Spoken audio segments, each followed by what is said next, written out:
کہ امام مہدی کا جو تصور ہمارے ہاں ہے اس میں ذہنوں میں بڑا انتشار ہے، کنفیوژن ہے، اس لیے کہ دو مہدی جمع ہو گئے۔ ایک تصور مہدی کا وہ ہے جو اہل تشیع کے ہاں ہے، اور ایک تصور مہدی کا وہ ہے جو اہل سنت کے ہاں ہے۔ ان دونوں میں زمین و آسمان کا فرق ہے۔ صرف ایک لفظی اشتراک نے، ایک نام کے مشترک ہونے نے ذہنوں کے اندر بہت سے مغالطوں کا جال جو ہے وہ پھیلا دیا ہے۔ اس کے لیے مجھے جو بنیادی فرق ہے اہل سنت میں اور اہل تشیع میں، اس میں سے ایک موضوع پر گفتگو کرنی ہوگی۔ اہل سنت کا جو مجمع علیہ عقیدہ ہے، اسی سے ہم نے گفتگو شروع کی تھی، وہ ختم نبوت۔ نبی اکرم صلی اللہ علیہ وسلم پر ہر نوع کی نبوت ختم ہو چکی۔ آپ کے بعد کوئی نبی نہیں ہے، نہ کوئی ذلی ہے، نہ بروزی ہے، نہ جزوی ہے، نہ کلی ہے، نہ صاحب شریعت ہے، نہ بغیر شریعت ہے، نہ صاحب کتاب ہے، نہ بغیر کتاب۔ نبوت کی بنیاد ہے وحی نبوت پر، اور وحی نبوت کا دروازہ بند ہو چکا، یہ کھڑکی ہمیشہ ہمیشہ کے لیے بند ہو۔ اسی ضمن میں نبوت کا خاصہ ہم مانتے ہیں عصمت، معصوم ہونے۔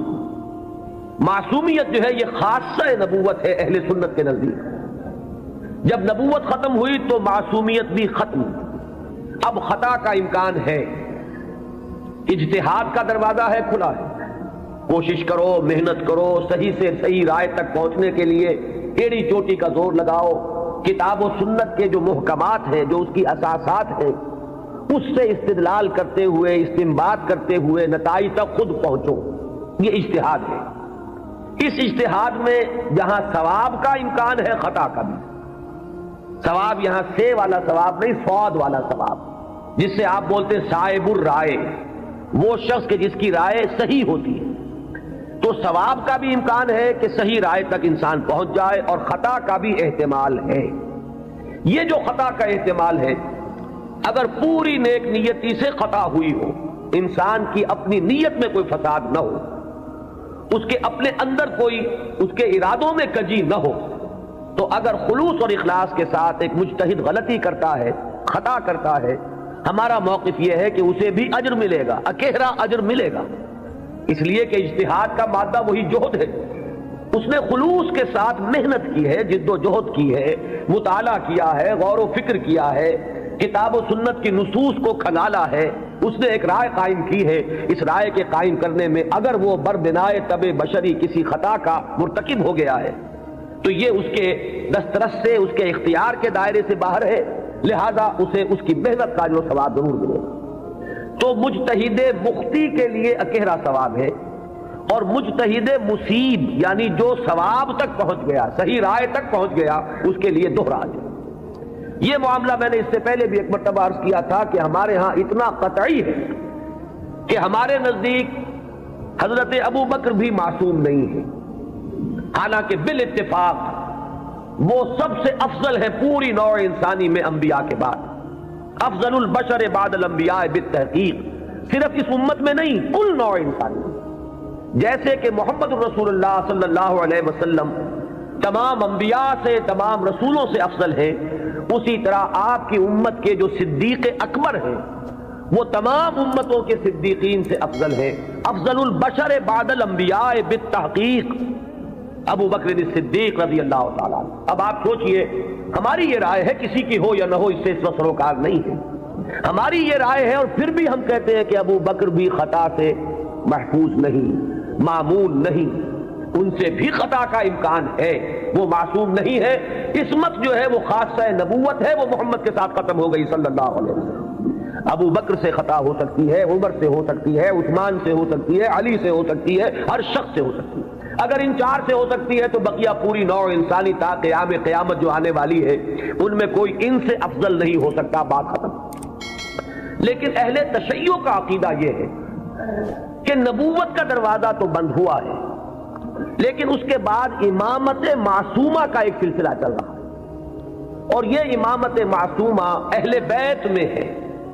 نبی اکرم صلی اللہ علیہ وسلم کی جو اولاد حضرت فاطمہ رضی اللہ تعالی عنہا سے چلی ہے، یہ اس میں امامت معصومہ کا ایک سلسلہ ہے کہ جو چل رہا ہے۔ تو آپ اچھی طرح جان لیجئے کہ ہمارے نقطۂ نگاہ سے تو وہ بھی ایک جزوی نبوت ہو گئی. جہاں خاصہ عصمت آ گیا، نبوت کا ایک جز آ گیا، تو ہمارے اور ان کے درمیان جو سب سے اہم اختلاف ہے یہ کہ صحابہ میں افضل کون ہے، یہ معاملہ تو کچھ لوگوں کے اپنے ذوق کا بھی ہو سکتا ہے، مزاج اور افتاد کا بھی ہو سکتا ہے. ظاہر بات ہے کہ پسند ناپسند پر تو انسان کو اختیار بھی نہیں ہوتا. میں نے کئی مرتبہ عرض کیا کہ ایک ہی پودا ہے گلاب کا، اس پر پھول کھلے ہوئے ہیں، آپ کو کوئی ایک پھول زیادہ پسند آیا، آپ نے اس کو لے لیا اور آپ بتا بھی نہیں سکیں گے کہ اس میں آخر سبب کیا ہے، آپ نے دوسرے پھولوں کو چھوڑ کر اسے کیوں منتخب کیا. تو یہ معاملہ اتنا بنیادی نہیں ہے، اگرچہ ہمارے نزدیک صحابہ کرام میں افضلیت کا ایک پیٹرن ہے اور وہ معین ہے کہ پوری امت میں افضل ترین 4 خلفاء ہیں اور ان میں ترتیب فضیلت جو ہے وہ ترتیب خلافت کے مطابق ہے. ابو بکر ہے، عمر ہے، عثمان ہے، پھر علی. ان کے بعد وہ 6 ہیں عشرہ مبشرہ میں سے، ان کے بعد اصحاب بدر ہیں، ان کے بعد اصحاب شجرہ ہیں، ان کے بعد تمام صحابہ ہیں، اور ان کے بعد پھر اب سلسلہ جو ہے وہ چلتا جائے گا. آگے بات میرٹ پر ہوگی، شخصی میرٹ پر. لیکن یہاں جو ہے معاملہ شخصی میرٹ کا نہیں ہے، یہاں تو معاملہ جو ہے معین ہے کہ یہ سیڑھیاں ہیں. تو یہ ہے ہمارا ایک موقف. لیکن میں پھر بھی عرض کروں گا کہ اس کو میں کوئی اہم عقیدے کی بات نہیں کہتا، یہ ایک ذوق کا معاملہ بھی ہو سکتا ہے. یہاں تک کہ امام الہند حضرت شاہ ولی اللہ دہلوی رحمۃ اللہ علیہ نے ایک بڑی عجیب بات لکھی. وہ یہ لکھتے ہیں کہ اگر میری طبیعت کو اس کے آزاد رجحان پر چھوڑ دیا جائے تو وہ فضیلت علی کی طرف زیادہ مائل ہے. کتنی سچی بات کہی ہے کہ میرے ذاتی رجحان کو، میری طبیعت کو، ایک ہے میرا ذوق، اگر اسے آزاد چھوڑ دیا جائے تو وہ کچھ فضیلت علی کی طرف زیادہ اس کا رجحان ہے، وہ زیادہ قائل ہے. لیکن مجھے حکم ہوا ہے کہ میں فضیلت کا اقرار کروں ابو بکر اور عمر اور عثمان. اب یہ ہے مقام، یہ جامعیت ہے، یہ توازن ہے. لہذا میں عرض کروں گا کہ اس مسئلے کو میں پھر بھی ثانوی کہوں گا، دوسرے درجے میں. لیکن یہ جو بنیادی بات ہے یہ بہت بڑا اختلاف ہے، اور ہمارے اعتبار سے تو در حقیقت یہ ایک جزوی نبوت ہے کہ جس کے قائل ہیں ہمارے یہ بھائی جو اپنے آپ کو اہل تشیع ہیں.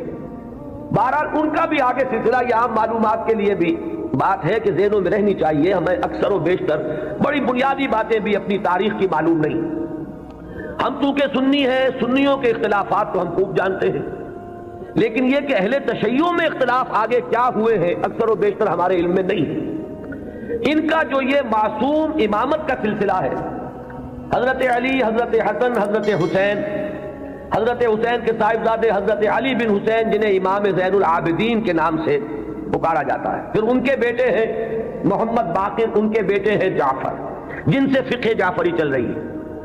یہ 6 امام تو ان کے ہاں متفق علیہ، ان میں تو یہ جو شاخ چلی ان میں کوئی اختلاف نہیں ہے کہ یہ سب کے نزدیک ان میں متفق علیہ ہے ان کی امامت، اور یہ سب امام معصوم شمار ہو گئے. لیکن 7ویں امام پر آ کر ان کے ہاں ایک تقسیم ہو گئی. بڑے بیٹے اسماعیل تھے تو ان سے ان کے ماننے والے اسماعیلی کہلائے. اختلاف ہوا کہ اب امامت جو ہے حضرت جعفر صادق کی اولاد میں سے کس کی طرف منتقل ہوئی، اختلاف ہو گیا. بڑے بیٹے کے ماننے والے یہ کہلائے اسماعیلی، اور چھوٹے بیٹے سے جو چلا وہ پھر مسئلہ وہی چل رہا ہے. ان کے پھر مزید 6 امام ہیں جن میں سے 11ویں امام جو ہے ان کے بارے میں ایک تو تاریخ کی روایت یہ ہے کہ وہ لا ولد فوت ہو گئے، اور ایک روایت جو اہل تشیع کے ہاں ہے وہ یہ ہے کہ ایک بچہ ان کے ہاں ہوا تھا جس کو انہوں نے اخفاء سے کہیں بھیج دیا باہر. اندیشہ یہ تھا کہ حکومت وقت اس کو قتل نہ کرا دے. وہ ہیں ان کے تصور میں امام مہدی. وہ جن کو بچا لیا گیا تھا وہ کہیں کسی غار میں روپوش ہیں اور وہیں ہیں.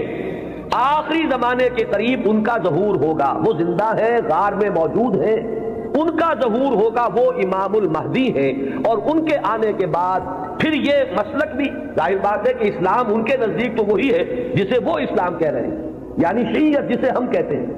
اس مسلک کی بھی فتح ہوگی اور یہی اسلام جو ہے پھر پوری دنیا کے اوپر چھا جائے گا. انہیں قائم آل محمد بھی ان کے ہاں کہا جاتا ہے. تو یہ ہے تصور امامت کا اور امام مہدی کا شیعہ حضرات کے. کیونکہ درمیان میں نے بات آپ کو ایک بتائی تھی کہ 7ویں امام پر آ کر اختلاف ہوا ہے، تو جو بڑے بیٹے اسماعیل سے جو سلسلہ چلا وہ بھی کچھ عرصے کے بعد دو حصوں میں تقسیم ہو گیا. ان میں سے ایک حصہ ابھی چل رہا ہے کہ وہ امامت نسلاً بعد نسل چلی آ رہی ہے، وہ تو ہمارے ہاں کے یہ اسماعیلی ہیں. یہ اسماعیلی اس وقت تو ان کے امام ہیں، آغا خان تھے، آغا خان کے پوتے اب ان کے امام ہیں، اب کریم آغا خان. یہ ان کے نزدیک امام معصوم ہیں، ان سے کسی خطا کا امکان ہی نہیں.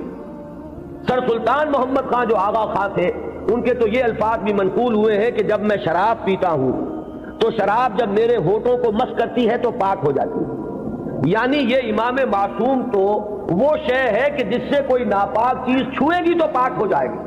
جیسے وہ تصور ہے کہ ایک چیز، ایک پتھر کوئی ایسا بھی ہے کہ جس کو وہ چھو لے وہ سونا بن جاتا ہے.